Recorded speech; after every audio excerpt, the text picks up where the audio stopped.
వాక్యంలోకి వెళదాం. దేవుని వాక్యమును ధ్యానం చేసుకుందాం. పరిశుద్ధ గ్రంథములో నుండి ధర్మశాస్త్ర గ్రంథమైన నిర్గమాకాండము 28వ అధ్యాయము. గతించిన దినమున మనం ధ్యానించుకున్న వచ్చిన భాగం 30వ వచనం. మరియు నీవు న్యాయ విధాన పథకములో ఉరీము తుమీము అను వాటిని ఉంచవలెను.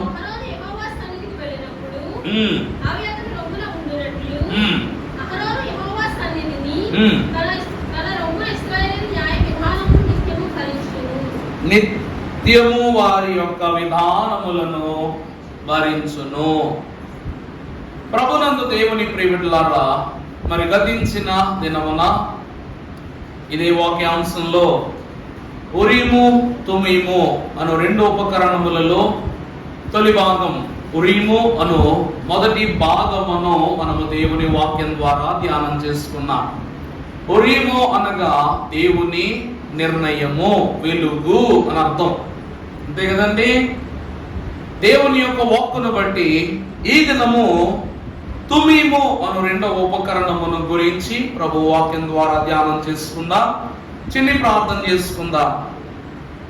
తన ప్రభావము ద్వారా సర్వ సృష్టికి నీ మేలులను కనపరచిన మా ప్రియ పరలోకపు తండ్రి, మా అతియు మా గతియు మా స్థితియు ఎరిగి ఉన్న మీరు మాకు ఏది అవసరమో, దేని ద్వారా మేము నీ సన్నిధిలో నిలువబడవలసి ఉన్నదో అట్టి బలమును, అట్టి ఘనతను, అట్టి స్థితిని, అట్టి స్థిరత్వమును మీరు మాకు అనుగ్రహించినట్లు ఇశ్రాయేలు సర్వ సమాజముతో మీరు సహవాసము చేయుటకు ప్రత్యక్ష గుడారమును వారి ఉపకరణ హృదయ స్థితులను తండ్రి నీ సన్నిధిలో నైవేద్యము అర్పించుటకు అహరోను వంశీకులను తండ్రి నీ ప్రతిమా ప్రభావము కొరకు తండ్రి ప్రతిష్ఠించుకున్నట్లుగా ఈ దినమున నీ సన్నిధిలో జీవము గల రాళ్ళమయ్యున్న మమ్ములను ప్రతిష్ఠించుకుని నీ నిర్ణయము చొప్పున ఉరీమును మా కొరకు తండ్రి ఉపకరణముగా బయలుపరచుకున్న మీరే తుమీము అను రెండవ ఉపకరణము యొక్క వివరమును మర్మమును మా హృదయాంతరంగములలో తండ్రి మీరే ఫలింపజేసి వృద్ధి చేసి పరిపూర్ణమైన వాక్కు చేత మమ్ములను దీవింప చేయమని వాక్కుగా మా మధ్యకు దిగి వచ్చిన యేసు నామమున మిక్కిలి వినయముగా బ్రతిమలాడి వేడుకొనుచున్నాము తండ్రి, ఆమేన్. ప్రభు యొక్క పరిశుద్ధ రక్షణ ప్రకాశమానమైన కాంతియు సమాధానముయు దేవుడు చేరి వచ్చిన మీ అందరిపై కుమ్మరించును గాక, ఆమేన్. ప్రభువునందు దేవుని ప్రియబిడ్డలారా, ఉరీము అనగా వెలుగు, వెలుగు అనగా దేవుని నిర్ణయం. అంటే నిన్నటి దినాన వివరం పూర్తిగా చెప్పడం జరిగింది, కానీ వెలుగు అనే పదం అలాగే దేవుని నిర్ణయం రెండు ఎక్కడ పోసుబాటులా, మరి నేను రాత్రి ఎక్కడో అక్కడక్కడ పలసగా చెప్పానేమోనని కొంచెం మనసు అనిపించింది. నిర్ణయము అలాగనే వెలుగు, ఈ రెండిటికి యొక్క పొంత ఏమిటంటే ఆది యందు దేవుడు భూమి ఆకాశములను సృజించాడు. ఇది దేవుని నిర్ణయం కదమ్మా. ఆది యందు దేవుడు ఏం సృజించాడంట? భూమి ఆకాశములను సృజించెను. అప్పుడు భూమి నిస్సారముగాను ఆత్మ అగాధ జలములపై అలాడుతూ ఉన్నప్పుడు దేవుడు ఏం కలిగించాడంట? అతడు వెలుగు కలుగగా అని ప్రభువు పలకగా ఏం కలిగించి చెప్పండి? వెలుగు అంటే దేవుని నిర్ణయమై ఉన్న భూమి ఆకాశముల యొక్క మేలు కొరకు దేవుడు సృష్టికి అందించిన తొలి కిరణము ఏమిటి అనగా ఎప్పుడు చెప్పండి? వెలుగు. అందుకే దేవుని నిర్ణయము ఎటువంటిదంటే వెలుగు వంటిది, అవునా కదా? దేవుడు ఈ రోజు వరకు మన జీవితంలో ఒక పని జరిగించాడంటే అది వెలుగు వంటి కార్యమా, చీకటి వంటి కార్యమా? అవునా కదా? ఎంత గొప్ప భక్తుడైనా కానివ్వండి, కానివాడు లేనివాడైనా కానివ్వండి, దేవుడు ఒకరి యందు ఒక తీర్పును, ఒక నిర్ణయాన్ని ప్రభు తీసుకున్నారంటే అది మనకేమిస్తుంది? వెలుగు సంబంధులనుగా చేస్తుంది తప్ప అంధకారమయములో మనలను పడవేయటం లేదు. అందుకే ఉరీము అనగా వెలుగు అనగా దేవుని నిర్ణయము. దేవుని నిర్ణయం ఎప్పుడూ వెలుగు లాంటిది. అంతేగాని ఎప్పుడు చీకటి యొక్క క్రియలకు అది పోసిపోదు. కాబట్టి మొదటి స్థితిని మనం నిన్నటి దినాన్ని చూసాం. ఈరోజు రెండవ క్రమము ఏమిటి అనగా తుమీము. తుమీము అనగా పరిపూర్ణత. చెప్పాలి, గట్టి చెప్పండి, ఏమిటండి? పరిపూర్ణత. దేని యందు పరిపూర్ణత? దేని యందు పరిపూర్ణత అంటే తీర్పు అను పదములకు ఇది పరిపూర్ణతనిచ్చేది ఉన్నది. ఈరోజు మనం ఒక మాట చూస్తే, ఇప్పుడు నేను, సంఘం, మీరు ఇద్దరం ఒక మాట అనుకుంటున్నాం. నాకు ఒకటి నచ్చింది, మీకు ఒకటి నచ్చింది కదమ్మా. నాకు ఒక నిర్ణయం, ఇది ఇలా చేస్తే బాగుంటది అని నేను చెప్పాను. యాజకునిగా, కాపరిగా నేను చెప్పాను. అలాగే సంఘముగా మీరు కూడా, అబ్బాయి లేదండి అయ్య గారు, ఇది ఇలా చేస్తే మనకి ఇంకా కలిసి వస్తుంది అని మీరు నిర్ణయం చెప్పారు. నాకు అనిపిస్తుంది నేను నా మాట మీద పట్టుగా ఉన్నా, మీరు మీ మాట మీద పట్టుగా ఉన్నారు. కానీ ఈ రెండు నిర్ణయాల్లో ఏదో ఒక్క నిర్ణయమే అమలులోనికి రావాలి. ఆ అమలు చేసే విధానాన్ని ఏమంటారంటే తీర్పు అంటారు. ఈ తీర్పును ఎవరు తీరుస్తారు అనగా దేవుడే తీర్పు తీర్చేవాడై ఉన్నాడని వాక్యం సెలవిస్తోంది. అవునా కాదా? దేవుని ఒక్క వాక్యాన్ని మనం ఈ దినాన్ని ధ్యానం చేసుకున్నట్లయితే పరిశుద్ధ గ్రంథములో నుండి గనుడు శ్రేష్ఠుడు అయినటువంటి క్రమాన్ని మనం చూస్తే ఒకసారి చదువున అంశవాక్యం చదువు 20:30. మా ఉంచవలెను. అహరోను యెహోవా సన్నిధికి వెళ్ళినప్పుడు అవి అతని రొమ్మున ఉండునట్లు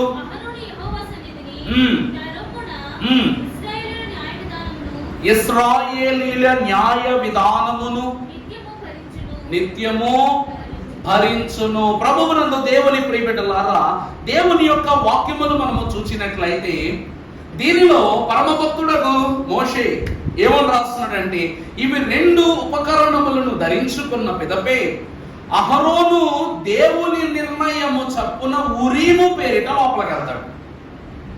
నా మాట అర్థమవుతుందా అండి? ఇప్పుడు మీకు అన్నం వడ్డించాలి అంటే ముందు అన్నం దగ్గరికి నేను వెళ్ళాలి. అర్థమవుతుందా అండి? మీ అందరినీ కూర్చోబెట్టాను, కూర్చోండి అమ్మా మీ భోజనం వడ్డిస్తాను అని చెప్పాను. వడ్డించినప్పుడు మీకు వడ్డించాలి అంటే ముందు అన్నం దగ్గరికి ఎవరు వెళ్ళాలి? నేను వెళ్ళాలి. ఆ అన్నము యొద్దకు వెళ్ళుటకు దేవుడు నిర్ణయించిన అధికారం అంటే వడ్డించుటకు అధికారం ఉరీము. అర్థమైందండి? అలాగునని వడ్డన చేయనప్పుడు అందరికీ సరి సమానముగా పంచిపెట్టి తీర్పు తీర్చున్నట్లు వడ్డించున్నది ఆ అధికారమునిచ్చున్నది తుమీమై ఉన్నది. దేవుని సన్నిధిలో అహరోను అధికారము నిమిత్తమై ఉరీమును, అలాగుననే న్యాయ విధాన పథకములున్న 12 గోత్రముల యొక్క నిర్ణయము నిమిత్తమై తుమీమును తీర్పు కొరకు ప్రభువు నియమించారు. ఎందుకంటే ద్వితీయోపదేశ కాండములో 17వ అధ్యాయం 8వ వచనమును మనం ఒకసారి చదువుకున్నట్లయితే, అమ్మా హత్యకు హత్యను, వ్యాజ్యమునకు వ్యాజ్యమును, దెబ్బకు దెబ్బ, వీటి భేదమును నీవు కనుగొనుటకు నీవు లేచి నీ దేవుడైన యెహోవా ఏర్పరచుకొను స్థలమునకు వెళ్ళి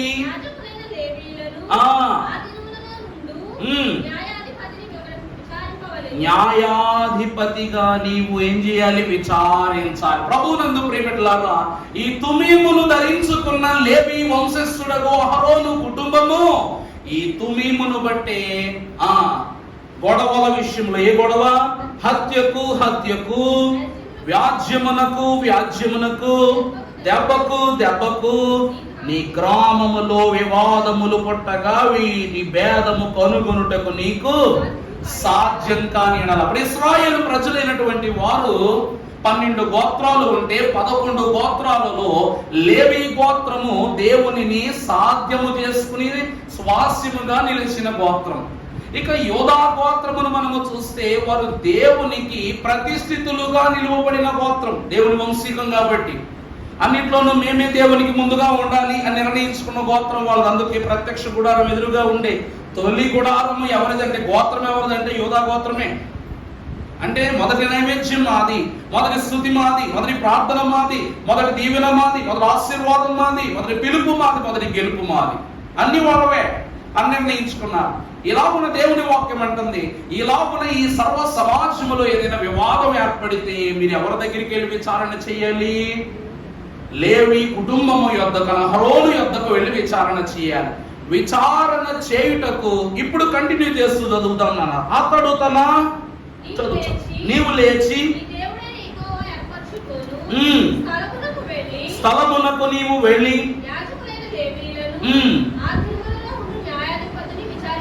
వారు దానిని తగిన తీర్పు నీకు. అర్థమైందా అండి? ఈరోజు అహరోనునకు తీర్పు చెప్పగలిగే అధికారాన్ని దేవుడిస్తూ ఉన్నాడంటే దేని వలన? ఈ తుమీమును ధరించుకొనుట వలన. ఇప్పుడండి జడ్జి గారు ఉంటారు, ఈయన లాయరు, ఆయన జడ్జి అంటానికి చాలా చాలా తేడాలు ఉంటాయి. నిజానికి మనం సీరియల్లోనో లేక సినిమాల కాడో జడ్జిని చూస్తూ ఉంటాం. నిజం చెప్పాలంటే జడ్జి యొక్క వ్యవహారం ఎలా ఉంటుందో తెలుసండి? ఆయన పెద్ద ఫైరు మీద ఉంటాడు, మామూలుగా ఉండడు. ఆయన శాంతమూర్తిలా కూర్చుని చెప్పిందంతా ఇంటాడు అనుకున్నారు, అది కాదన్నట్టు. అబ్బెబ్బే, ఒక రోజుకి ఇన్ని కేసులు పూర్తయిపోవాలి ఎట్టి పరిస్థితిలోను. ఆ కేసు వాడు రాకపోతే లాయర్ కైమా కొట్టేస్తాడు అనమాట. వాడు రానప్పుడు ఎందుకున్నా పాత్ర పాడాడు. ఎందుకు చెప్పండి? లాయర్కు ఒక కేసే, కానీ జడ్జికి 20-30 కేసులు ఉంటాయి రోజుకి. మరి అందువలన మంచి అయిన విషయం చెప్పాలి, సరైన తీర్పు చెప్పాలి, అదో గొడవ. మరి సరైన సమయం, కొంతమంది సమయవనం పాటించరు కోర్టులో. ట్రాఫిక్ జామ్ అయిపోయిందని కొంతమంది, మా ఊళ్ళు రాలేదు, అవతల రాలేదని సాక్ష్యాధారాలకు ఇంకా టైం కావాలి, ఎవరు అంటారు. కోపం వచ్చేస్తా జడ్జి గారికి. ఇలా చూస్తాడు, రాలేదా పేపర్ ఇసిరేస్తాడు పక్కకి, అంతే అవతలకు పో అంటాడు. అంతే వెంటనే జడ్జి గారు ఏం శాంతంగా ఉండరమ్మా. దేవుని ప్రియబిడ్డలారా, మరి దేవుని యొక్క వాక్కును బట్టి మనము చూస్తే ఇక్కడ ఒక మాట ఉంది. జడ్జి గారి యొక్క అధికారం ఏమిటంటే సరి అయిన తీర్పు ఇవ్వని పక్షాన. అంతే కదండి? ఆ చదువు ఏ చదువు అది ఎందుకు చదువుకున్నారు? ఇరుపక్షాలలో వాడిని గెలిపించడం వీళ్ళు గెలిపించడం కాదు గొప్ప న్యాయము. అందుకు వెనకాల జడ్జి గారు వెనకాల సత్యమేవ జయతే అని రాసి ఉంటుంది. ఎప్పుడు దేవుని యొక్క వ్యాకులతను బట్టి దైవ అభిషేకమును, దైవ నిర్ణయమును, దైవిక తలంపును కలిగినటువంటి అహరోను కుటుంబము ఈ తుమీము అను తీర్పు విషయమును వారు ధరించుకుని దేవుడు చెప్పిన క్రమము చెప్పుని వారు వివాదాలకు ఏం తీరుస్తారంట? తీర్పు తీరుస్తారు. అందుకే తుమీము సత్యమును గూర్చిన తీర్పులకు సూచన అయి ఉన్నది. కంటిన్యూ చేయనన్నా. యెహోవా ఏర్పరచుకును. ఇదిగోండి, అక్కడ ఇక్కడ కాదు, రచ్చబండ పెట్టినట్టు, పంచాయతీ పెట్టినట్టు కాదు. దేవుని సాన్నిధ్యములోనే దీనికి ఏం జరగాలి? వివాదమునకు గూర్చిన ప్రస్తావన దేవుని సన్నిధిలో జరగాలి. తర్వాత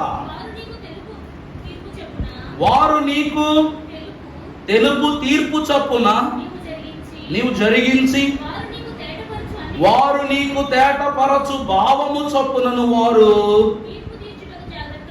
వారు తీర్పు తీర్చుటకు నువ్వేం చేయాలి? జాగ్రత్త పడాలి. అంటే యెహోవా దేవుని యొక్క తీర్పులు ఏమైతే ఉన్నావో, ఎందుకు ఇక్కడ తీర్పుని గురించి ఎంత సూక్ష్మంగా రాయబడి ఉందంటే ప్రకటన గ్రంథంలో ఆఖరి విషయంలో దేవుని తీర్పు ఎలా ఉండదో కూడా చూపిస్తాం. ఈ తీర్పు అహరోను మహాభక్తునికి తుమీము అన్నది తీర్పు తీర్చేది. కానీ తండ్రి సన్నిధిలో మనకు తీర్పు తీర్చేవాళ్ళు ఎవరో తెలుసునా అండి? ఎవరో తెలుసా? మన రక్షకుడు, ప్రియుడు, ప్రాణనాథుడు యేసు క్రీస్తు ప్రభువు అన్న మధ్యవర్తి మనకి ఏం తీరుస్తున్నాడు? తండ్రి సన్నిధిలో తీర్పు తీరుస్తూ ఉన్నాడు. అప్పుడు అందరూ వ్యతిరేకులే, ప్రభు ఒక్కరు తప్ప. మన డిఫెన్స్ లాయర్ ప్రభువే. తుమీము అనగా డిఫెన్స్ చేసేది, అని అడ్డుకోవడం వంటిది. దేవుని ప్రియమిట్లాగా సత్యమును గూర్చిన మర్మాన్ని తీర్పుగా సూచించున్నది తుమీము.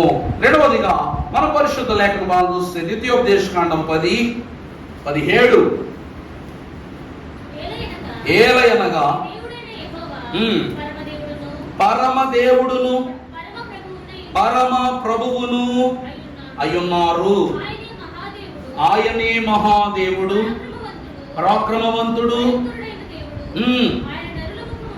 ఆయన నరుల ముఖమును లక్ష్య పెట్టని వాడు, లంచము పుచ్చుకొనని వాడు. చాలండి, దేవునికి మహిమ.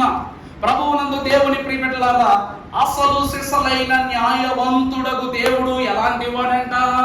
పరమ దేవుడును పరమ ప్రభువు. చూడండి, మన తండ్రి గారు ఊరకనే రాశారా తీర్పును గురించి? రక్షకుండేనా పక్షమయ్యుండగా శిక్షించువాడెవ్వాడు?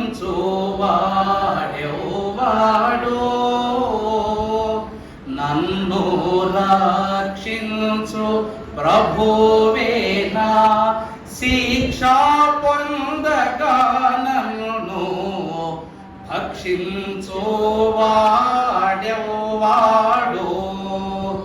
నన్ను రక్షించు ప్రభువేనా, శిక్ష పొందగా నన్ను భక్షించువాడెవ్వాడు? ఏలయనగా నా దేవుడు పరమ దేవుడును పరమ ప్రభువును. నాకు ఏమై ఉన్నాడు ఆయన? చదువునాను, ఆయనే మహాదేవుడు, పరాక్రమవంతుడు, భయంకరుడునైన దేవుడు. చూడండి, దేవుడు నీతి న్యాయ నిర్ణయముల వాదము జరుగునప్పుడు ముఖమును చూచి, అందుకే సమూయేలు గ్రంథంలో ప్రభు స్పష్టంగా చెప్తాడు ఏమని? ఒకటి ఎత్తును, ఒకని రూపమును, ఒకని ముఖమును వాటిని చూచి లక్ష్య పెట్టువాడు యెహోవా కాదు. నీ దేవుడని యెహోవాను నేను వాటిని చూచి లక్ష్య పెట్టువాడను, కానీ అంతరేంద్రియములను నేను లక్ష్య పెట్టువాడనై ఉన్నాను. అంతరంగాన్ని చూసి నేను లెక్క కడతానన్నారు. నరుల ముఖం చూసి తీర్పు చెప్పే ప్రభువు కాదు ఇలా. అందుకే మనం చూస్తే ఆయన లంచము, చూసారా ఎంత ప్రత్యేకంగా పరమ భక్తుడు రాశాడు అక్కడ. ఆయన ఏం చేయరంట? లంచం పుచ్చుకోరంట ప్రభువా. ఎందుకంటే ఈ వృత్తాంతం ఒక ఉదాహరణలో ఉంది. యేసు క్రీస్తు ప్రభువును అప్పగించడానికి ఇస్కరియోతు యూదా ఏం తీసుకున్నాడు? లంచం తీసుకున్నాడు లేదా? మరి అదే యేసు క్రీస్తు ప్రభువు యొద్దకు ఆ కాలములో బరబ్బా వచ్చి, యేసు నీ గురించి చాలా గొప్ప గొప్ప విషయాలు విన్నాను నేను, నువ్వు చాలా గొప్ప కార్యాలు చేస్తావని, నీకు మంచి ప్రజల మంది మార్పులో సపోర్ట్ ఉంది కాబట్టి నేను బరబ్బాను నిన్ను నా స్నేహితునిగా కోరుకుంటున్నాను. నా దగ్గర పథకం ఉంది, నీ దగ్గర గొప్ప గొప్ప విద్యలు ఉన్నాయి, తెలివితేటలు ఉన్నాయి, మంచి సహకారం ఉంది. అందువలన నువ్వు నాతో చేయగలిగితే మనం ఈ లోకమును మన గుప్పెట్లోని తెచ్చుకోవచ్చు అని బరబ్బా లంచం ఇచ్చినట్లుగా ప్రభుకి ఏమిస్తున్నాడు? ఆశ చూపిస్తున్నాడు. చూపిస్తున్నాడా లేదా? అప్పుడు ప్రభు ఏమంటారు? నేను నీ కొరకు మరణమైనా పొందుకుంటాను గాని నీతో నేను చేయి కలపను. సాతానుడు కూడా ఇదిగో ఈ సర్వలోకములో ఉన్న భూలోక రాజ్యములన్నీ కూడా నేను నీకు నీ పాదక్రాంతం చేస్తాను, నాతో చేయగలుపు అన్నాడు సాతానుడు. అవునా కదండి? లంచం ఇవ్వడానికి ప్రయత్నించాడు. ఎందుకంటే ప్రియమిత్రులారా, ప్రభువుకు సాతాను ముఖం చూడవలసిన అవసరం కూడా లేదు. ఎందుకంటే నన్ను రక్షించు ప్రభువే నా శిక్ష పొందగా నన్ను భక్షించే వాడెవడు? దేవుని యందు ప్రియమిత్రులారా, ఈ తుమీము అనగా ప్రభువు ఎవరు? మన నిమిత్తం తీర్పు తీర్చేవారు. ఈ ప్రభువు ఏమి లేని వారు. ఈ తుమీము ఏమి చూపించటం లేదంటే పక్షపాతం చూపించట్లా. తుమీము యొక్క మరో మర్మం ఏమిటండి? ఇది ఏమి చేయునది? పక్షపాతము చూపనిది. మన ప్రభువు యొక్క ప్రేమ. నరులారా తిరిగి రండి అని ప్రభు అంటున్నాడు. అలా అందరినీ పిలుస్తున్నారు. దేవుడు లోకమును ఎంతో ప్రేమించెను, ప్రభు మన పక్షాన ఉన్నాడు. అంతే తప్ప ఇదిగో నూరా పేతురు, నూరా యోకాబు, ఇదిగో లేమగారు మీరు రండి, రాణిగారు మీరు రండి అని ఎప్పుడైనా పక్షపాతం చూపినట్లు దేవుడు ఏ క్రమంలోనే ఎవరైనా చూపించారా? దొంగ చేయి చాపినా ప్రభు చేయించారు, ధన్యుడు చేయి చాపినా దేవుడు చేయించారు. అదే దేవుని ప్రేమ, పక్షపాతము లేని ప్రేమ. అందుకే అయ్యగారు పాట రాశారు, యేసుని ప్రేమను నే వారగను, నిప్పుడు తలచవియో మనసా, వాసిగనాకని వరనామంబును వదలక పొగడవేయో మనసా, వదలకయోగడలేయో మనసా. ప్రభువు పక్షపాతము చూపని ప్రేమను అనుగ్రహించారు కాబట్టి తుమీమనగా పక్షపాతము చూపనిది. ఎందుకనగా ఇది పరమ దేవుడు పరమ ప్రభువులకు సూచనగా ఉన్నది. అర్థమవుతుందమ్మా? తండ్రికి కుమారుని యొక్క నిర్ణయాలకు సూచనగా ఇది ప్రభు వాక్యంలో చూపించబడుతోంది. మూడవదిగా దేవుని యొక్క వాక్యం సంఖ్యాకాండం 32:23 మనం ఒకసారి చూసినట్లయితే, సంఖ్యాకాండం మీరు అట్లు చేయని ఎడల యెహోవా దృష్టికి పాపము చేసిన వారగుదురు గనుక మీ పాపము మిమ్మును పట్టుకొనును అని తెలుసుకొని. మీరు అట్లు చేయని ఎడల, అట్లు అనగా ఏమిటి చెప్పండి? మీరు అలాగ చేయని ఎడల మీ పాపం మిమ్మల్ని ఏం చేస్తుంది? యెహోవా దృష్టికి పాపము చేసిన వారగుదురు గనుక మీ పాపము మిమ్మల్ని పట్టుకొనని తెలుసుకోండి. ప్రభువునందు దేవుని ప్రియబిడ్డలారా, జడ్జి గారు తీర్పు చెప్పేటప్పుడు ఒక మాట అంటాడు. అమ్మా, మీరు దేవుని అనగా కోర్టు ప్రాంగణంలో ఉన్నారు, ఏ విషయం చెప్పినా సరే నిజమే చెప్పాలి, అబద్ధం చెప్పకూడదు. ఎందుకంటే ఇది న్యాయస్థానం. ఇక్కడ కళ్ళు కంటే ఎక్కువ ఏం పని చేస్తాయి? చెవులు బాగా పనిచేస్తాయి. న్యాయ దేవత కళ్ళు ఉండవంటే ఏముంటాయి? చెవులు ఉంటాయి అంట. అందుకే ప్రభువు కూడా వాక్యం అంటున్నారు, నరుల ముఖమును ప్రభువు చూడడు, లక్ష్య పెట్టడు అని ఉంది. చూసారా? మరి అక్కడి నుంచే వచ్చినాయేమో మరి న్యాయ దేవత బొమ్మలు కళ్ళ గంతలో కూడాను. మరి వాక్యములో నుండి ఏదైనా మిమ్మల్ని పరచబడాలి. ప్రభువునందు ప్రియబిడ్డలారా, ఇక్కడ ఈ తుమీము యొక్క క్రమం ఏం చెప్తుందంటే, ఒకసారి చదువు తండ్రి. మీరట్లు చేయని ఎడల, ఎట్లు చేయని ఎడల మనం ఏం చేయాలి? ఎట్లు చేయని ఎడల యెహోవా దృష్టికి. ప్రభువునందు దేవుని ప్రియబిడ్డలారా, ఆదాము అవ్వలు ఎట్లు చేయని ఎడల దేవుని దృష్టిలో వారు పాపంలో పడ్డారు. కయ్యూను హేబెలులైన వారి వృత్తాంతములో కయ్యూను ఎట్లు చేయని ఎడల దేవుని యొక్క కంటికి దోషిగా కనబడ్డాడు. సౌలు మహాభక్తుడు ఎట్లు చేయని ఎడల సమూయేలు యొక్క దృష్టిని, దేవుని యొక్క దర్శన భాగ్యాన్ని కోల్పోయాడు. ఈరోజు మనము ఎట్లు చేయని ఎడల దేవుని యొక్క కంటి నుండి మనం దూరం అయిపోతున్నాం. దైవజనుడు దేవదాసయ్య గారు అన్నారు, ఆనాడు ఏదేను వనములో ఆ దివ్య సన్నిధి ఉందా లేదా? ఇందాక పాట పాడారు. తల్లి నన్ను ఒకసారి చరణం పాడమ్మా. బైబిల్ మిషన్ ప్రభువే స్థాపించాను అని చరణంలో.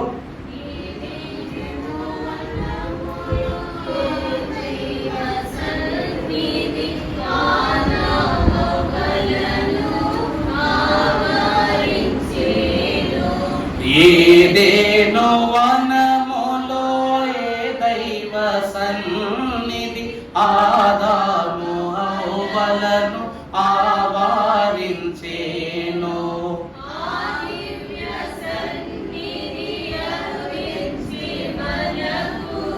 ఆ దివ్య సన్నిధి అరుదించే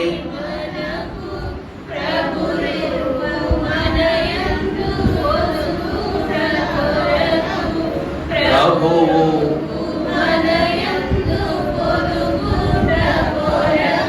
చాలండి. ఏదేను వనములో ఏ దివ్యమైన సన్నిధి ఆదాము అవ్వలను ఆవరి. వారు మీరు దేనిని కోల్పోయి ఉన్నారు అంటే, పరమభక్తుడు 23వ వచనం అన్నాడు, మీరు అట్లు చేయని ఎడల. ఎట్లు అనగా ఏ సన్నిధి మిమ్మల్ని ఆవరించున్నదో ఆ సన్నిధి ప్రకారము మీరు చేయని ఎడల మిమ్మల్ని దేవుని దృష్టికి మీరేమైపోయారు? పాపులైపోయారు. అట్టి సన్నిధిలోనికి పాప ప్రవేశము జరిగింది కాబట్టి దేవుని దృష్టికి మీరు పాపులను, మీరు పాపములకు అప్పగింపబడిన వారై ఉన్నారు. అందుకును బట్టే దేవుని ఒక వాక్యం చూడండి. ప్రభువు ఏదేను వనములో వీరిని పెడుతూనే తీర్పు గురించి చెప్తున్నారు. అవ్వమ్మ, ఆదాము జాగ్రత్త, ఆ పండు జోలికి మీరు వెళ్ళబోదు. తీర్పా కాదా? అది తినిన నాడు మీరు నిశ్చయముగా చచ్చింది. ఈ మాట కూడా ప్రభు చెప్పారు. తీర్పు తీరుస్తున్నారా లేదా? అక్కడ దీన్ని మీరు ఉల్లంఘించినట్లయితే మీకు ఏం కలుగుద్ది? శిక్షావిధి కలుగుద్ది, తీర్పు కలుగుద్ది మీకు ప్రభు చెప్పారు. అయినా దాన్ని వారు దాటారు కాబట్టి దేవుని దృష్టికి పాపులు. అలాగుననే పాపము చేతులకు అప్పగింపబడిన వారయ్యారు. చదువుకుందాం ఆ మాట. పాపము మిమ్మల్ని పట్టుకును అని తెలుసుకొనుడి. మీరు మీ పిల్లల కొరకు పురములను, మీ మందల కొరకు దొడ్లను చేయుడనెను. మోషేతో మొదటి గోత్రమును ఆఖరి గోత్రమును మీరు ఎలాగో మాకు చెప్పుదురో మేము అలాగున చేసేదము అని దేవుని సన్నిధి చిత్తానుసారంగా ప్రమాణం చేశారు. ప్రభువునందు దేవుని ప్రియబిడ్డలారా, తుమ్మిము పాపము యొక్క హెచ్చరికను బోధిస్తూ ఉంది. తుమ్మిము ఏం చేస్తున్నా? తీర్పు ఎప్పుడు కూడా మనకి ఏం చెప్పుద్దండి? జాగ్రత్త అని చెప్పుద్ది. అవునా కాదు? ఎక్కడికైనా వెళ్ళి చూడండి, ఒక యాక్సిడెంట్ బోర్డు ఉంటుంది. యాక్సిడెంట్ ప్రోన్ ఏరియా అని ఒక బోర్డు పెడతారు. దాన్ని చూడగానే ఏం చేసేయాలి?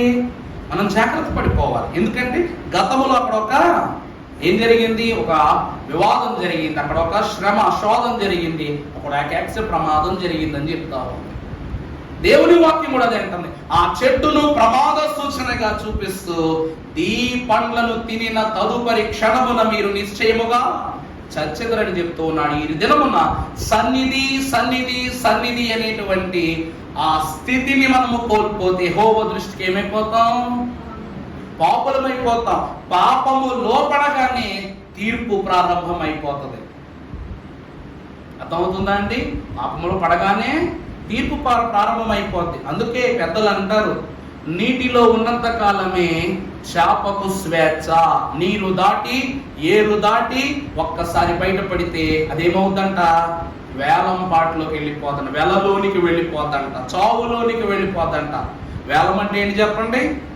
రేటు కట్టేయటమే. దాని బతుకుకి, దాని చావుకి, దాని రూపానికి, దాని రంగుకి, దాని వెయిట్కి, దాని హైట్కి, దాని ప్రాణానికి కూడా ఏం కట్టేస్తారు? రేటు కట్టేస్తారు. అలాగే దైవ సన్నిధిని దాటి బయటకు వస్తే మీరు దాన్ని విడిచిన ఎడల ఆ క్షణమే మీరు యెహోవా దృష్టిని దాటిపోయిన వారు పాపమైపోతారు. మీరు పాపమునకు అప్పగింపబడిన వారైపోతారు. తుమ్మిము చెప్తూ ఉంది, జాగ్రత్త, పాప విషయమై జాగ్రత్త పడండి అని తీర్పు విషయమై హెచ్చరిస్తూ ఉన్నది. 4వదిగా మనము చూసినట్లయితే పరిశుద్ధ గ్రంథములో ఉండే కీర్తనల గ్రంథము 7:8. యెహోవా జనులకు తీర్పు తీర్చువాడు. యెహోవా నా నీతిని బట్టి, నా యథార్థతను బట్టి, నా విషయములో నాకు న్యాయము తీర్చును. ప్రభువునందు ప్రియబిడ్డలారా, దేవుని యొక్క వాక్యములో పరమ భక్తుడైన దావీదు చాలా తెలివైన వాడు. సొలొమోను కంటే 100 రెట్లు అవగాహన అనుభవాలు కలిగిన భక్తుడు. అందుకే దైవజనం దేవదాసయ్య గారు అనేవారంట, 3 పుస్తకములు రాసిన సొలొమోను యొక్క జ్ఞానము కన్నా ఒక పుస్తకములోని దైవిక భాగ్యాన్ని మిర్చివేసిన కీర్తనాకారుడైన దావీదు యొక్క సన్నిధి అనుభవము విస్తారం. అందుకే కీర్తన గ్రంథం చదివితే సన్నిధిలో ఉన్నట్టే ఉంటుంది అందరికీ. ప్రతి వచనము కూడా మనల్ని ప్రభావితం చేస్తాయి దేవుని వైపు కదండి. యెహోవా దయాళుడు, యెహోవాకు కృతజ్ఞతాస్తుతులు. ప్రతి అధ్యాయ ప్రారంభాలు ఇలాగే ఉంటాయి. అంటే ఆ సన్నిధిలో ఒక వచనాన్ని మనం చూసామనుకో, అమ్మయ్యా నా గుండెకి ఎంత ధైర్యాన్ని ఇస్తుందని తర్వాత వచనం వైపు వెళ్ళాలనిపిస్తుంది. మీకు అర్థమయ్యేలా చెప్పాలంటేను, మీరు లోపలికి రాగానే ఫస్ట్ 5 స్టార్ చాక్లెట్ ఇచ్చారు మీ పిల్లలకి. ఇంకాస్త ముందుకు వచ్చి కూర్చోగానే ఐస్ క్రీమ్ ఇచ్చాను. ప్రార్థన అయిపోయే లోపు అలాంటి ఒక 5-6 రకాల చాక్లెట్లు పెట్టామనుకో, తర్వాత ఆదివారానికి మీ పిల్లలు మీరు వద్దన్నా కూడా ఏం చేస్తారో వాళ్ళే రెడీ అయ్యి వచ్చేస్తారు. కీర్తనాకారుడైన దావీదు ఏర్పాటు ఇలా ఉంటది. కానీ తదుపరి భక్తులు ఎలా చెప్తారు తెలుసా? మొదటి అడుగులోనే ముళ్ళు చూపిస్తారు, 2వ అడుగులో నిప్పుల కొలిమి చూపిస్తారు, 3వ కొలిమిలోనికి వచ్చేసరికి నరకము అని ఒక వివాదం చూపిస్తారు. బెంబేలెత్తిపోతారు అనమాట. ఇంక నా పుస్తకం జోలికి పోనంటే పోను అంటారు. కీర్తనకారుడు ఏమంటున్నాడు? చదువునన్న 7-8, యెహోవా జనులకు తీర్పు తీర్చువాడు. అనగా ఈ తుమీము తీర్పు, ఈ తీర్పు ఎవరికి సూచన అనగా యెహోవా తీర్చబోవు తీర్పునకు సూచన. ఏమండి, తీర్పు అనేది ఎవరికి పడితే వాళ్ళకి జరిగిపోదు. తీర్పు అంటే ఎవరికి పడితే వాళ్ళకి జరిగిపోదు. వారి వారి క్రియల చొప్పున వారికి నేను వారికి ఏర్పరచబడిన జీతాన్ని నేను వారికి ఇస్తానన్నారు.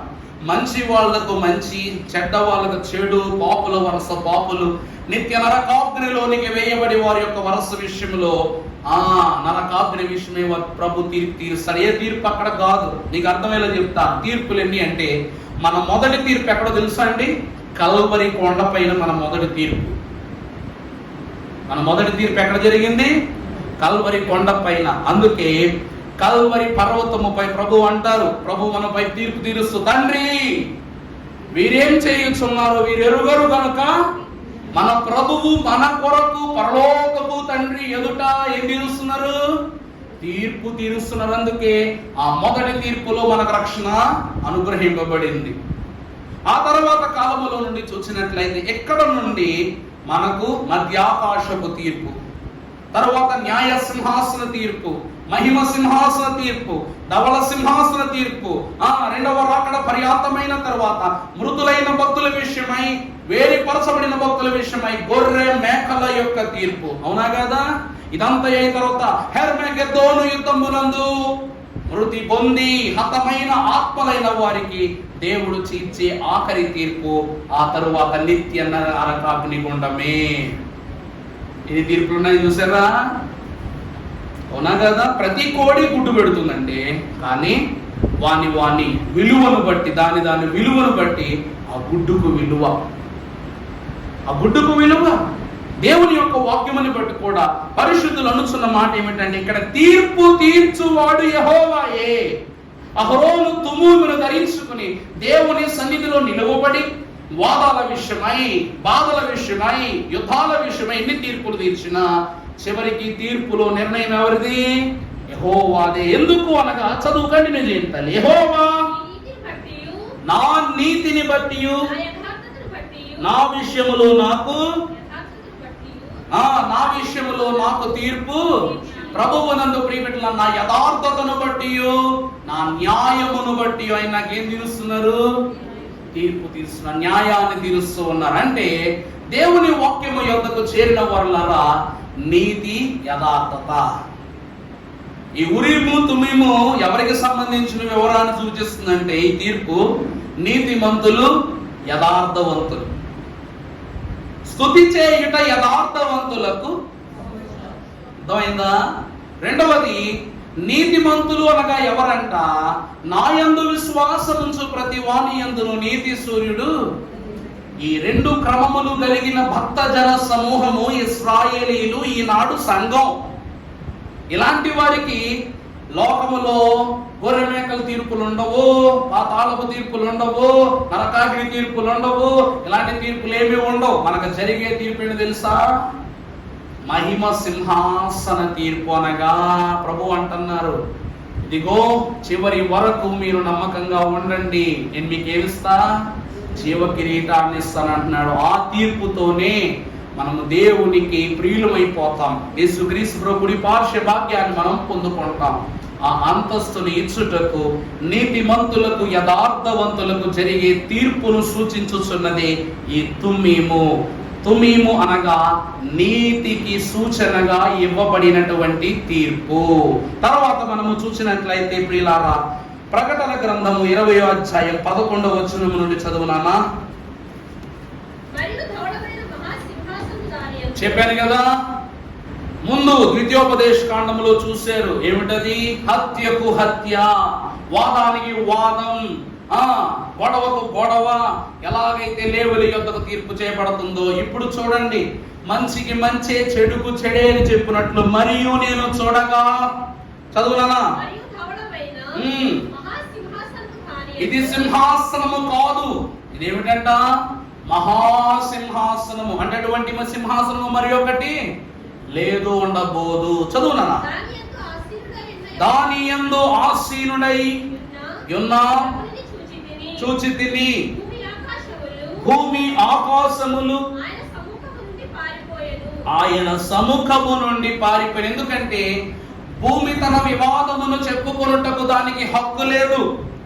ఆకాశము తన యొక్క క్రమమును వివరించుటకు దానికి అధికారం లేదు. ఎందుకో చెప్పనా? యెషయా భక్తుడు అంటాడు, ఆకాశము నీ సింహాసనము, భూమి నా పాదపీఠం అంటాడు. అంటే ప్రభువు ఆసీనుడై తన పాదమునకు పీఠముగా చేసుకున్న ఈ రెండు ఆ మహాసింహాసనముపై కూర్చుని ఉన్న దేవుని సముఖములో నిలువబడుటకు ఏం లేదు, అర్హత లేనిదై ఆ స్థలము నుండే పారిపోతున్నాయంట. మరి చూడండి ప్రభువు ఎలా వెలిగిపోతున్నారో చూడండి.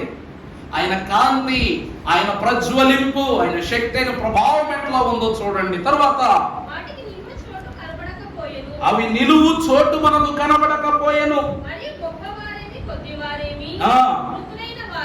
మృతులైన వారందరూ ఉండగా నేను చూచి తిని. గ్రంథము కాదు, ఎగురుచున్న పుస్తకములో 7 గ్రంథాల యొక్క మర్మాన్ని మనం చూసాం. ఒకే ఒక గ్రంథం యేసుక్రీస్తు ప్రభు వారి దగ్గర ఉంటది. తదిమ గ్రంథములన్నీ ప్రభు ఎదురుగా వేసుకుని ప్రతి స్థితిని కూడా క్రమంగా విచారణ చేస్తారు. మరియు గ్రంథములు విప్పబడగా నేను చూచి తిని అను వేరొక గ్రంథము విప్పబడెను. మృతులు తీర్పు పొంది. అర్థమైందామా? ఇప్పుడు మనం మోషే ధ్యానాలు జరిగించుకుంటున్నాం కదా. మొన్న ఫిన్బాబాయ్ గారు యెరూషలేము నుంచి వస్తూ పలానా క్రమాలు ఉపకరణాలు తెచ్చుకున్నారని చెప్పాం కదా. రాళ్ళని, సినాయి రాళ్ళు, అలాగే మండుచున్న పొద కింద ఉన్నటువంటి రాళ్ళు అవి తీసుకొచ్చారు. ఆయన తీసుకొచ్చి మా ముందే ఆ మండుచున్న పొద యొక్క కింద ఏ రాళ్ళు అయితే ఉంటాయో ఆ రాళ్ళను మా ఎదురుగానే పగలగొట్టారు. పగలగొడితే ఆ ప్రతి రాయి పగిలే కొద్దీ లోపల పొద యొక్క ఆకారం కనబడుతుంది అన్నమాట. ఎన్ని ముక్కలు చేస్తున్నా లోపల పొద యొక్క ఆకారం క్రాక్స్ వచ్చేసినట్టుగాను, నల్లగా ఏదో గీసినట్టు, పెన్సిల్ ఎట్టి గీసినట్టుగా ఉన్నాయి. మేము అడుగుతున్న ఇదేంటంటే, ఆనాడు మండుచున్న యొక్క పద ప్రభావాన్ని బట్టి పచ్చటి చిగురులైతే అవి నశించిపోలేదు, కానీ ఆ జ్వలింపుకు నేలను ఉన్న ప్రతి రాయి ఎలా మారిపోయిందంట, ఇలాగా మండుచున్న పొద యొక్క రూపమును అవి లోపల లిఖించుకున్నట్లుగా దేవుడు ఆ మర్మాన్ని కనపరిచారంట. అప్పుడు ఆయన బోధిస్తున్నప్పుడు ఆయన 3 బాటిల్స్ లో నీళ్లు తీసుకొచ్చారు. ఒకటి ఎర్ర సముద్రం, రెండోది మృత సముద్రం, మూడోది గలిలియ సముద్రం. ఈ 3 నీళ్లు తీసుకొచ్చారు. ఎర్ర సముద్రం నీళ్లు ఉన్నాయి, మామూలుగానే ఉన్నాయి. అలాగని గలిలియ నీళ్లు చాలా మధురంగా ఉన్నాయి, తాగొచ్చునని. మేము వదిలేస్తే బాటిల్ తాగేసేవాడు అనుకుని మూత్రం ఇచ్చారు మరి ఆయన. మూడవది ఎర్ర సముద్రం నీళ్లు. క్యాప్ ఇలా ఇప్పగానే భయంకరమైన వాసన, శ్మశానంలో వచ్చే వాసన వచ్చిందన్నమాట. భయంకరమైన తీసి తీగాని మేము వెంటనే బాబోయ్ అనుకున్నాం. ఒక పక్కనున్న ఆయన అయ్యగారు ఈ నీళ్ళు కూడా తాగొచ్చా అన్నాడు అనమాట. వాసనకి మేము బెబ్బేలు ఎత్తిపోయావు, ఆయన తాగొచ్చా అని నీళ్ళు తీసి నోట్లో పోసుకోగానే ఇంకా ఆయనకు విపరీతమైన వాంతులు అన్నమాట. 3 బాటిల్ నీళ్లు తాగడం కక్కడం. ఒక మూతకే ఆయన అన్నారు, ఏ నీళ్ళండి బాబాయ్ గారు దరిద్రం అంటేను, ఇవి ఎర్ర సముద్రములో దేవుడు హస్తగతం చేసి వారి దేహాలు కూడా బయటకు తుళ్ళి వేయబడకుండా ఏ ఫరో లక్షల సైన్యాన్ని దేవుడు శల్య రూపంగా అందులో ఇమిట్ చేసుకున్నాడు. ఆ ఎర్ర సముద్రం నీళ్ళండి అన్నాడు. అంటే ఈ దౌర్భాగ్యపు దుర్వాసన దేని నుండి వచ్చిందంట, దేవుని ఆజ్ఞనంటే అప్పటికే 10 తెగుళ్ళతో ఐగుప్తు దేశం అంతా కూడా ఎలా ఉంది, దుర్భిక్షం కింద ఉంది. అంతటి దరిద్రంలో ఉన్న వాళ్ళు తీసుకొచ్చి మరలా ఎర్ర సముద్రంలో పడేసాడు. అవునా కదా? వాళ్ళకు శారీరక జబ్బులు వచ్చేసాయి, మానసిక జబ్బులు వచ్చేసాయి, అన్ని వచ్చేస్తున్నారు. వాళ్ళందరూ తీసుకొచ్చి మళ్ళీ దేవుడు ఎక్కడ పడేశాడు? చివరిలో ఎర్ర సముద్రంలో. దాని యొక్క దారిద్ర్యమే ఈ దుర్వాసన అని చెప్పేసి అక్కడ చరిత్రకారులు అక్కడ రాతపూర్వకంగా రాసిన విషయాన్ని అయ్యగారు చెప్పారు. ఇక్కడ మనము చూస్తే సముద్రము తాను మింగివేసిన మృతులను అప్పగించు. ఈ తీర్పు జరిగేటప్పుడు అంట ఏ ఎర్ర సముద్రము ఫరో సైన్యాన్ని మింగేసిందో ఆ ఆత్మలన్నింటినీ తీసుకొచ్చి, ఆ ప్రాణాలని, ఆ శల్యాలన్నీ తీసుకొచ్చి అక్కడ అప్పచెప్పేస్తుంది. తర్వాత చదువునా, మరణమును, పాతాళ లోకమును, వాటి వశములో ఉన్న మృతులను అప్పగించెను. అనగా మరణము, పాతాళం అనగా భూమి లోపల దిగబడిపోయినటువంటి వారి ప్రాణాలు. ఒక మాట మనం చూస్తాం ద్వితీయోపదేశ కాండంలో ఏమిటంటే, మోషే మహాభక్తుడు అహరోను దేవుని యాజకత్వం జరిగిస్తూ ఉన్నప్పుడు ఇతరుల గోత్రాలు, రూబేను గోత్రము వారు అలాగే గాదు వీరందరూ ఏకమైపోయి మాకు లేవీయులు యాజకత్వం చేయటానికి వీల్లేదు, మాకు వేరే గోత్రం వారు యాజకత్వం చేయాలని ఒక గొడవ పెట్టి ఒక వివాదం పుట్టిస్తే మోషే మహాభక్తుడు అంటాడు, ఇక్కడ తీర్పు తీర్చువాడు, న్యాయము తెలియజేయువాడు యెహోవాయే. రేపటి ఇదే దినమున ఈ పర్వతము నడిబొడ్డున ఎవరు దేవుని పని కొరకు ప్రతిష్ఠింపబడవలయునో వారిని దేవుడు ఇక్కడ ఏర్పరచుకుంటాడు. ఎవరు దేవునికి వ్యతిరేకులై ఉంటారో వారిని ఈ పర్వతం పెగిలింపడుతుంది, భూమిని రెండుగా చీలిపోయి వాళ్ళందరినీ కూడా నేల, ఆ భూకంపం వచ్చి నేలలోకి అందరూ దిగబడిపోతారు అంటాడు. అన్నమాట ప్రకారమే తదుపరి దినమున ఈ చెడుగు జరుగుద్ది. మృతమును అలాగుననే పాతాళ లోకమును తాను మృంగి వేసిన వారి ప్రాణాత్మలను తీసుకుని వచ్చి దేవుని సన్నిధిలో విడిచిపెడుతుంది. తర్వాత తీర్పు పొందెను, మరణమును మృతుల లోకమును అగ్నిగుండములో పడవేయును. ఈ అగ్నిగుండమే ఎవరి పేరైనను జీవ గ్రంథమందు వ్రాయబడినట్టు కనబడని ఎడల వాడు అగ్ని గుండములో పడవేయబడును. ప్రభువునందు దేవుని ప్రియబిడ్డలారా, ఈ తుమ్మిము ఏ గోత్రము యొక్క నైవేద్యాన్ని ఒప్పుకోదో వాళ్ళు దేవుని సన్నిధిలో దేవునికి అర్పించిన అర్పణల యొక్క సారాన్ని పొందుకోవటానికి తగనోళ్ళు. అలాగే ఎవరైతే దేవుని సన్నిధిలో, తండ్రి యగు దేవదేవుని సన్నిధిలో ఆయన చిత్తమును బట్టి క్రీస్తు ప్రభువిచ్చు సాక్ష్యము పేరిట నిలువబరచబడుటకు కాని వారగుదురో వారు నిత్య అగ్నిగుండమును నరకములోనికి వారు పడవేయబడుదురు. అది ఏ రెండవ మరణము. అందుకే మనము తీర్పు పునరుద్ధానములోనికి తీసుకుని రాబడాలా, జీవ పునరుద్ధానములోనికి తీర్పు తీసుకుని రాబడాలో అన్నది ఇక్కడే నిర్ణయించుకోవాలి. జీవ పునరుద్ధానమునకు వెళ్ళే వారి వరుసలో, తీర్పు పునరుద్ధానమునకు వెళ్ళే వారి వరుసలో మన క్రమము ఎట్టిదో యోచన చేసుకొనుట అనివార్యమైన స్థితి అయి ఉన్నది. ఈ వాక్యములో ముందుకు వెళ్ళినట్లయితే లూకా యోహాను సువార్త 5:22, యోహాను 5, మరునాడు సముద్రము అద్దరి యొద్ద నిలిచి ఉన్న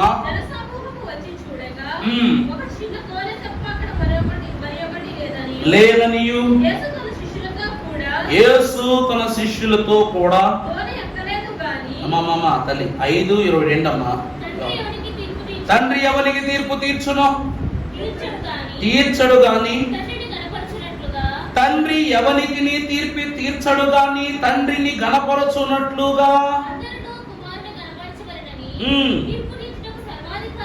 కుమారునికి కుమారుని గణపరచువాడు గణపరచని వాడు ఆయన పంపిన తండ్రిని గణపరచడు. ఇప్పుడు అర్థమైందా? నన్ను గణపరచు వాడిని అనగా దేవునిని గణపరచటానికి ముందు ఎవరిని గణపరచాలి? నా పేరిట ఏది అడిగినా తండ్రి ఇస్తారు అని ప్రభు అంటున్నారు. నా పేరిట అంటే మరి ఆ పేరు ఎంత గొప్ప పేరు కాకపోతే చెప్పండి. మీకు గతంలోనే చెప్పా, ఎవరైనా పేరు పెట్టుకోవాలనుకుంటే యేసు దాసులో క్రీస్తు దాసును పెట్టుకుంటారు, కానీ యేసు ప్రభువనో క్రీస్తు ప్రభువనో పెట్టుకుంటారా? పెట్టుకోలేరు. ఎందుకంటే అది అన్ని నామములకు పైనున్న నామం. ఆ నామం పెట్టుకోవడానికి కూడా సాహసం చేయగలిగే ధన్యులు ఎవ్వరూ లేరు. ఎందుకంటే తండ్రి ఒక్కడే, కుమారుడు ఒక్కడే, పరిశుద్ధాత్ముడు ఒక్కడే, వారు ఒక్కడే. త్రిత్వమైనను ఏకమై ఉంటారు. ఏకముగా ఉన్న త్రిత్వపు రీతిగా వారు పనిచేస్తారు. ఇక్కడ మనం చూస్తే తీర్పు అన్నది క్రీస్తు ప్రభువు ద్వారా మనకు తండ్రి యొక్క చేర్చబడే స్థితి. అసలు మనకు తీర్పు తీర్చే అధికారం ఎవరి చేతిలో ఉంది? యేసుక్రీస్తు ప్రభు చేతిలోనే ఉంది. అందుకే ప్రభు అంటున్నారు, తండ్రికి అధికారం ఉన్నప్పటికీ కూడా అధికారం ఎవరికి ఇచ్చారంట? కుమారునికే ఇచ్చారు. కుమారునికి అధికారం ఉన్నప్పటికీ మనల్ని ఎప్పుడైనా తక్కువ చేశారా? మనపై ఉపయోగించారా? అదే, ఎందుకంటే ఆయన మనలను కనపరుస్తున్నారు. అధికారి అయి సర్వాధికారి అయ్యుండి కూడా ఆయన మనల్ని ఏం చేస్తున్నారు? గణపరుస్తున్నారు. మరి మనము తదిమిగా మనం తిరిగి ఏం చేయాలంట?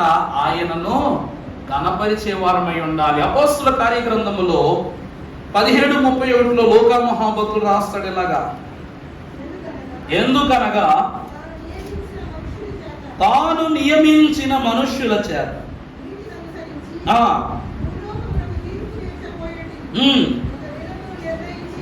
అద్దండి లెక్క. అహరోను మహాభక్తుడు 12 గోత్రాల యొక్క నైవేద్యాన్ని అర్పించడానికి సంవత్సరములో ఒక రోజు కదా, సంవత్సరం మొత్తంలో ఈ 12 గోత్రాల కొరకు ప్రత్యక్ష గుడారములోనికి వెళ్ళటానికి ఒక రోజు. అలాగే మనకు కూడా వాక్యంలో ఉంటది, యెహోవా దినము, యెహోవా దినము, యెహోవా దినము. ఉందా లేదా? నిర్ణయింపబడిన దినం. ఆ దినము వచ్చుచున్న ప్రభువుకు సైతము అనేవి ఆ దినము యొక్క నిర్ణయము సరిగా తెలియదు. అసలు తెలియదు, సరిగా తెలియదు. పంపు తండ్రికి తప్ప నేనును ఆ దినమును ఎరుగని వాడనని ప్రభువు సెలవిస్తారు. చదువునన్నమాట. ఎందుకనగా తాను నియమించిన మనుష్యుని చేత నీతి, తాను నియమించిన మనుష్యుడు అనగా ప్రభువు ఎవరిని నిర్ణయించారనగా మనుష్య కుమారుడైన క్రీస్తు చేత నిర్ణయించబడిన వారు. ఈ లోకమున ప్రభువు అయిన యేసుక్రీస్తు ప్రభువారు అంటారు, మనుష్య కుమారునిగా ఈ లోకమున ఆయన నడిచిన వారై ఉన్నారు. కాబట్టి తండ్రి నిర్ణయించిన మనుష్యుడు ఎవరు అనగా యేసుక్రీస్తు ప్రభువే, దేవమానవుడు.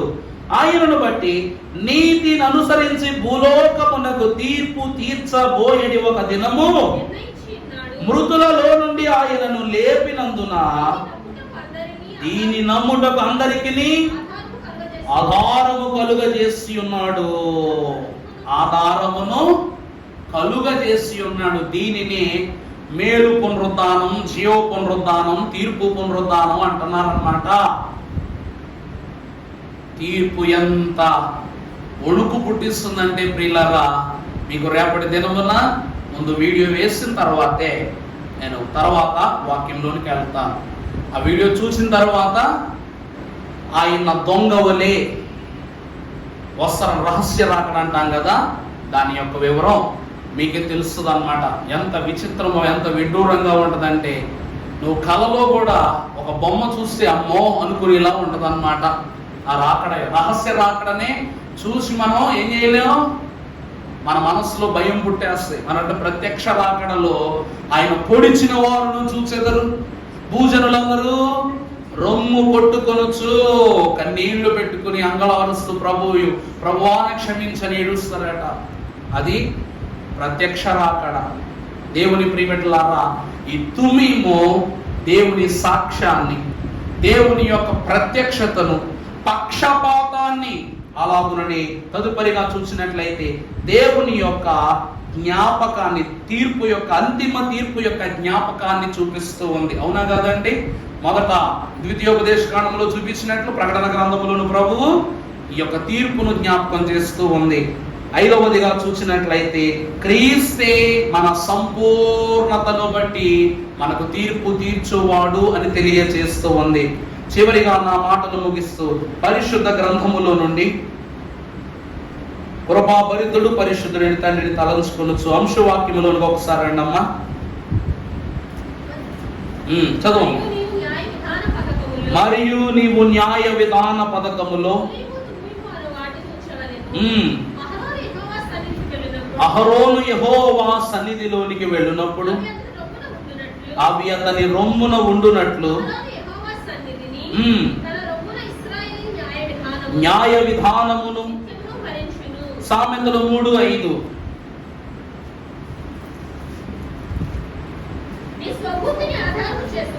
ఇప్పుడు ప్రభు వాక్యం చెప్తుంది, తీర్పు విషయములో జాగ్రత్త పడి ఉండాలి అంటే మనం ఏం చేయాలంట?